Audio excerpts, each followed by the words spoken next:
Hey, it's AP, and today we're working on issues 85 through 95 of the DeAgostini / Model Space / FanHome Millennium Falcon. Check it out.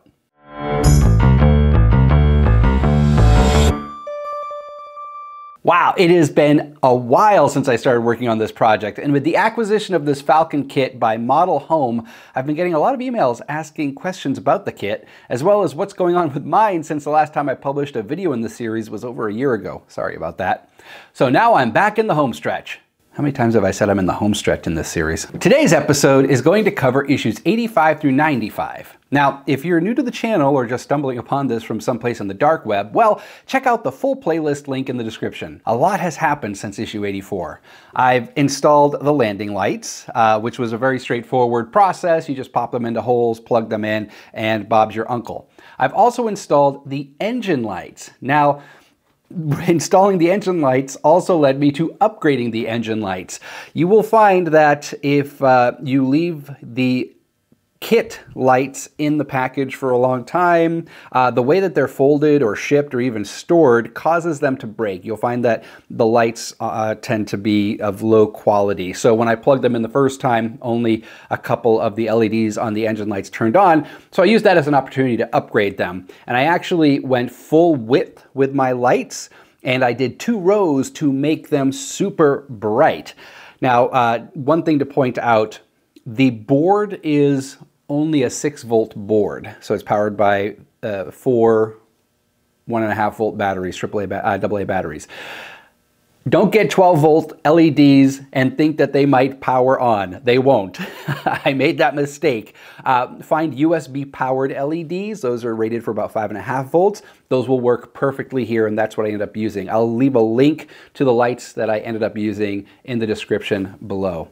But this was a great upgrade, and the only other thing I'll point out is, yes, I do know that they're supposed to be an icy blue color. I went dark blue or full blue, and I'm okay with that. You do you, I'll do me. All right, this upgrade was super easy. It required minimal soldering skills to accomplish. I also installed a new photo etched, I guess, engine grill. The one that comes with the kit is actually screen printed onto a piece of plastic, and so it looks a little cheap. And so I picked up years ago a Paragrafix photo etched engine grill, and I've painted it, and it just makes it look beefier. Is it screen accurate? I don't think so, but the one that they included is not screen accurate either. You can actually, when I purchased this, 3D printing, it was popular, but it wasn't crazy at the time. And there are a lot of 3D printable solutions to beef up the engine area now. I haven't tried any of them, but check out Thingiverse. There's, if you just Google 3D printed DeAgostini Falcon kit parts on the, in your favorite search engine, you will find lots of places and lots of people who have designed replacement parts for the engine to make it look very sexy. I'm very happy with the Paragrafix photo etch, though. It's, yeah, it just looks fine. We also finally attached the 2 halves together, and that's probably the biggest win here because that puts us right in the crosshairs of the finish line. I'm not going to say we're in the home stretch. For those of you who want to take a deeper look into every issue, keep watching for even more tidbits of knowledge from my build. And don't forget to hit that subscribe button and like button. It doesn't cost a thing, and it does help my channel grow. Plus, you don't want to miss out on the thrilling conclusion of my studio scale Millennium Falcon build. It only took 4 years. All right, put on your wetsuit and load up the oxygen tank because we're going for a deep dive, starting with issue 85. And away we go. Here we're just adding a single side frame to the mandible, continuing the work we started in issue 84. Next, we detail the side panels. Tweezers and thin CA glue will come in handy here.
The instructions will have you screw the top and bottom of the mandible together. I was going to keep everything separated so I could paint more efficiently, then I talked myself out of it. You do you, though.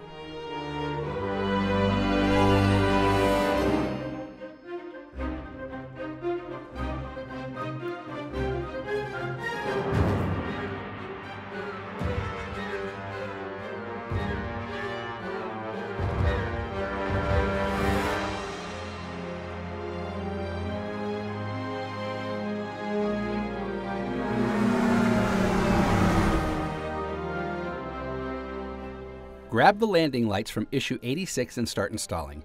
These are fitted into 4 holes in the lower hull.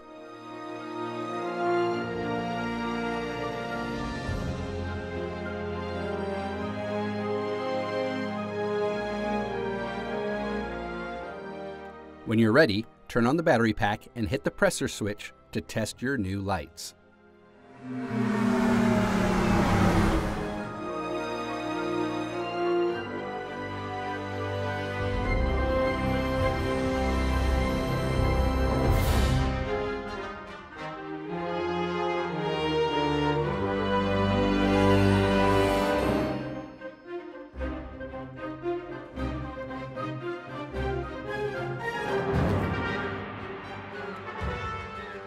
Womp, womp, womp. In hindsight, I could have saved myself a little time by just testing the lights first. Apparently, the engine LEDs not working is a known thing with this kit due to how the lights are shipped and even stored for periods of time. Which leads us to our first upgrade. I decided to use this as an opportunity to go full length with the LEDs, as well as double up to make them super bright. You'll have to do some minor surgery here by trimming the ends of the engine holders and then also moving the entry holes. The one thing to keep in mind is that the board is only powered by 4 AA batteries, so you have 6 volts to work with. I picked up some USB powered LEDs that run on 5.5 volts, which was perfect for this. If your lights aren't working, check the voltage first to make sure you didn't buy 12 volt LED strips by accident.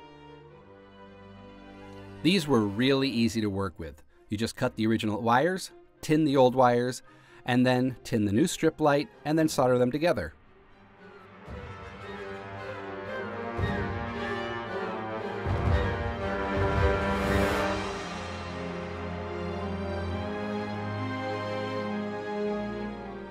Now that's a Lightspeed engine.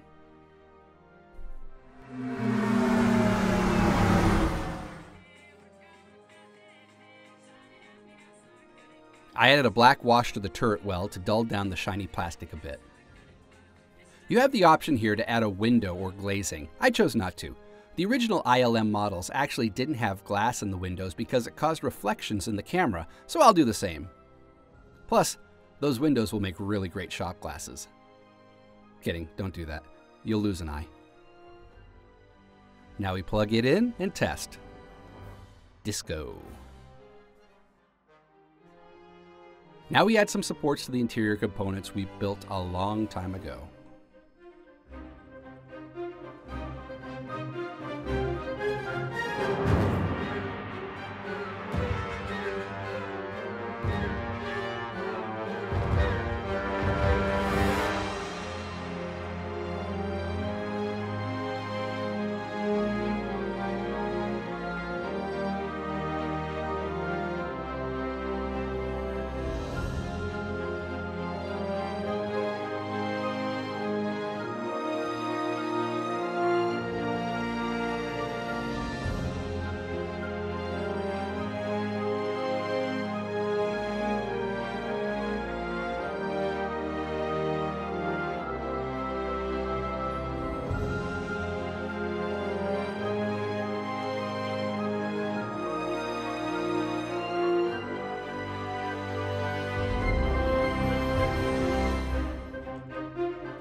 Finally, we add some interior supports.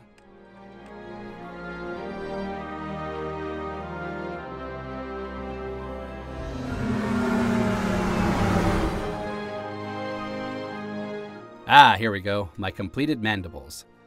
Now we're just adding some additional details. There are so many tiny details on this model, which just adds to the amazingness of it.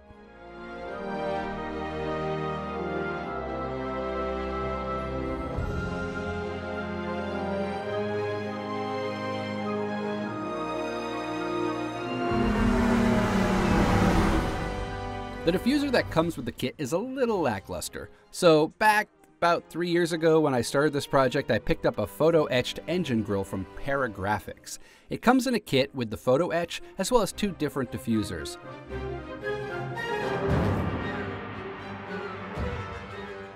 You just connect all the grill pieces together with some CA glue.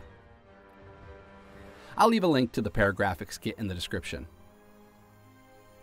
I painted the grill a German gray. Instead of using the diffuser that came with the Paragrafix kit though, I just put the photo etching on top of the stock diffuser. It's just more beefy.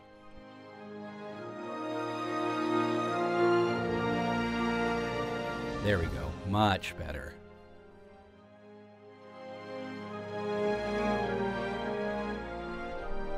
Now we attach the completed mandibles. Make sure you have the correct screws here. I found that some of the brass screws were too thin, so there was some trial and error in finding the correct ones. You want a nice, tight screw down. Some people complain that the mandibles feel a little flimsy at this point. They seem to be okay to me, but if you do want to add some stability, you could use some epoxy or some JB Weld to attach a piece of metal to the inside of the mandibles and a point somewhere in the frame. Finally, we plug in the lights and do some cable management, and we're ready to move on to issue 92.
We're now gluing and attaching the gun well to the access corridor. A nice little detail that probably won't be seen ever by anybody.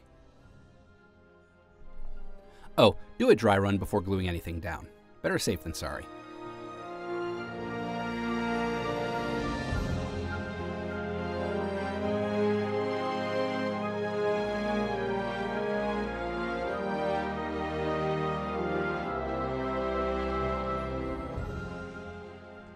Now we add a wire extension for the battery box in preparation of putting it in its final resting place.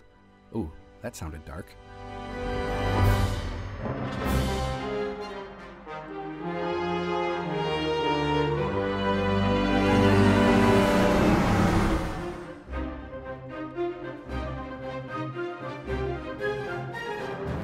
You'll need to remove a couple screws from the frame before attaching the upper hull recesses. Don't worry, they'll go back.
All right, the moment we've all been waiting for, joining the upper hull to the lower hull.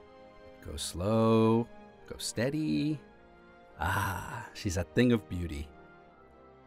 Now carefully screw the upper hull to the side frames.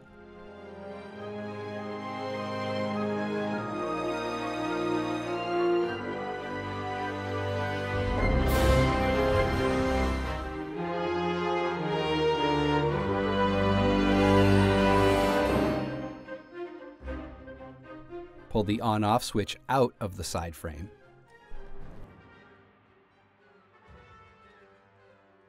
Now, I don't know what happened here, but my cockpit cable could not reach J14 like the instructions said, so I ended up attaching it to J8. I did run a test, and everything seems to work just fine. Finally, we place the battery in its spot. All right, home stretch. 7 issues to go.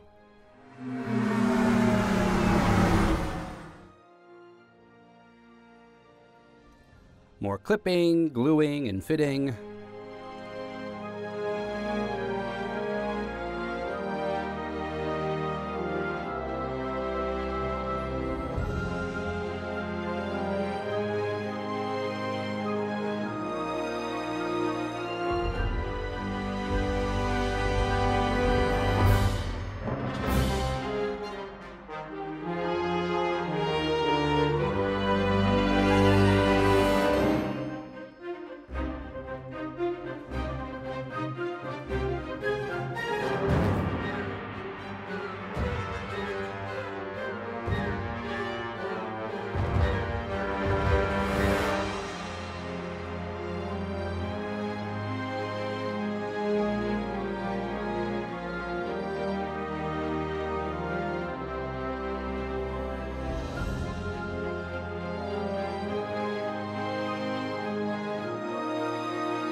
Before gluing the main switch down, just do a quick test.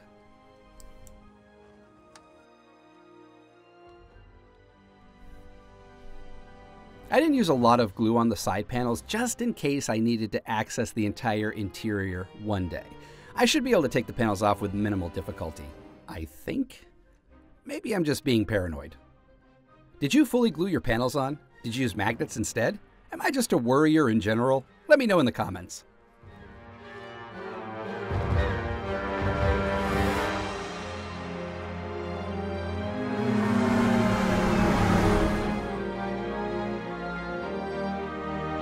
Guess what? Yep, more clipping, gluing, and fitting.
had a bit of trouble fitting the airlocks. I did have to loosen some of the frame screws in order to snug fit the airlock in place. Not sure if that's how it's supposed to be, but it looks good.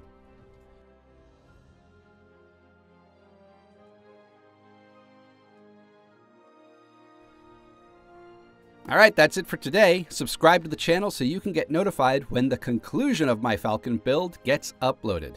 Thanks for watching.